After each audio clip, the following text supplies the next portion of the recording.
Yo, bro, who got you crying like that?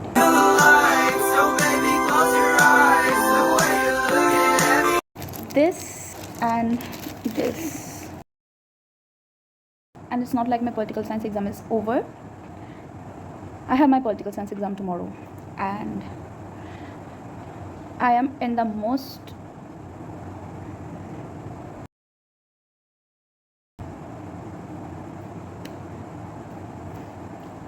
I don't know what to say.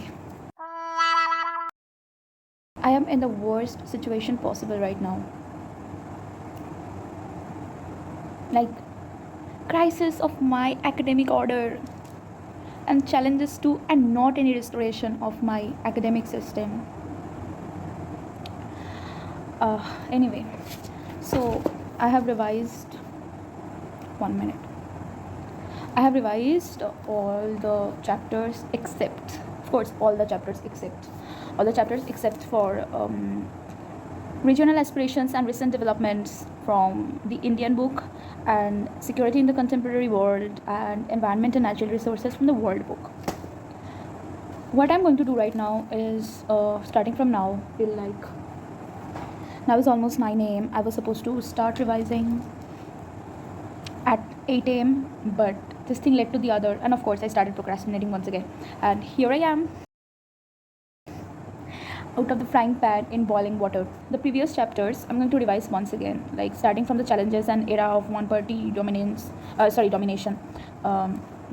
of one party dominance only. Okay, anyway, end of bipolarity and contemporary centers of power, contemporary South Asia, international organization, and politics of planned development and India's external relations. And then I'm going to come back to challenges and restoration of the Congress system, challenges and restoration of the Congress system, challenges to and restoration of the Congress system. I mean, even like telling the chapter's name wrong. I mean, how wrong can a person's preparation go? Like, what have I even done in the last 11 days? I have no idea. Please don't ask me.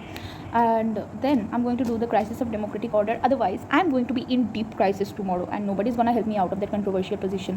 And then I'm going to do globalization, which is going to be a rapid revision, but I'm giving more emphasis on the challenges and restoration and crisis of democratic order, even if I have done it very recently, like starting from last night to this morning. Because I feel like these two chapters are like having a lot of information and a lot of events that happened, and I need to be completely sanguine of the chronological order, and like made a note of that. The context of the elections, like from the 1st to the 7th general elections, that the 1st, the 2nd, and the 3rd are like okay, all right.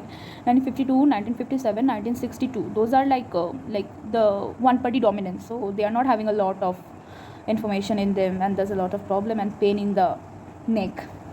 But starting from the 4th to the 7th general elections, they're going to be troublesome.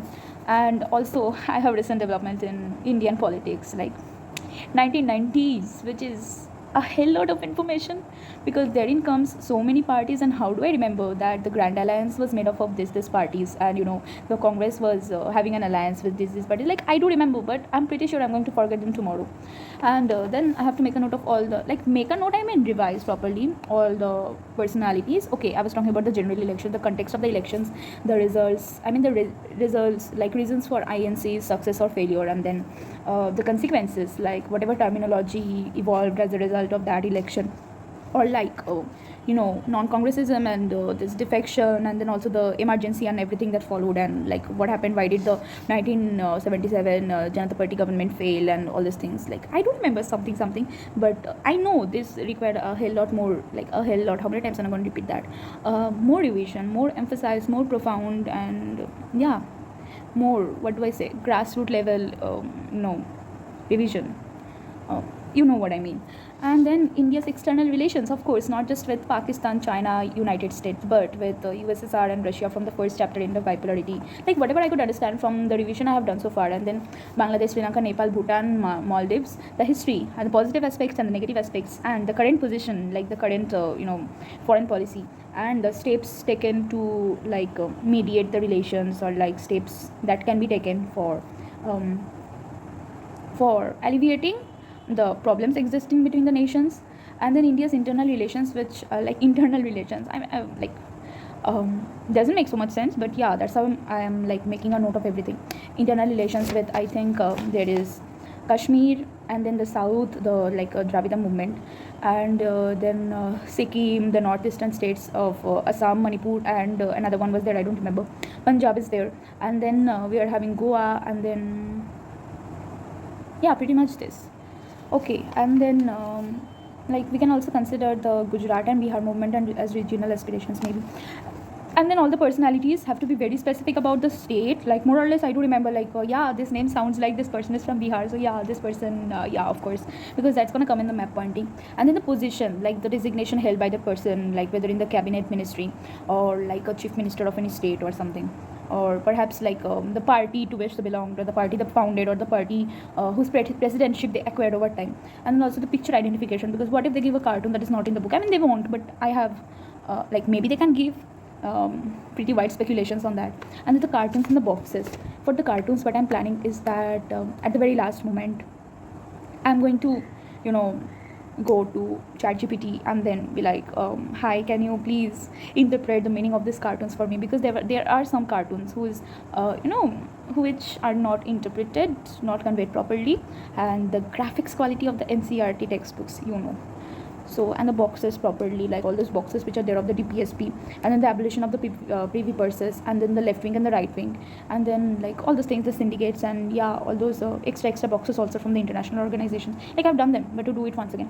Okay, that is the plan for now, and going to start my final revision very thoroughly, so that I don't have to do these 4 chapters which are a real pain in my neck. Regional aspirations, security in the contemporary world, recent developments, and environment politics. I'm in environment and natural resources.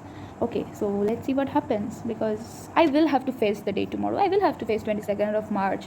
I will have to face my political science exam, because I can in no way escape from that, right? So, because I'm not Dalai Lama. Anyway, so yeah, and let's study.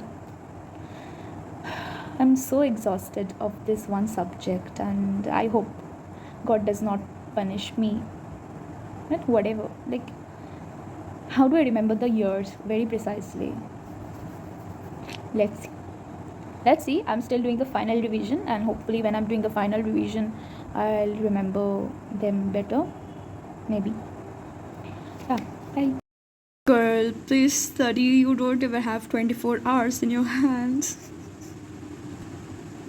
I'd seriously cry at this point. I don't feel like studying political science anymore. And it's not like I've studied a lot, but I just don't feel like studying it anymore. But the fact is, this one subject is going to be with me, stick with me through all my thick and thin, throughout my entire life.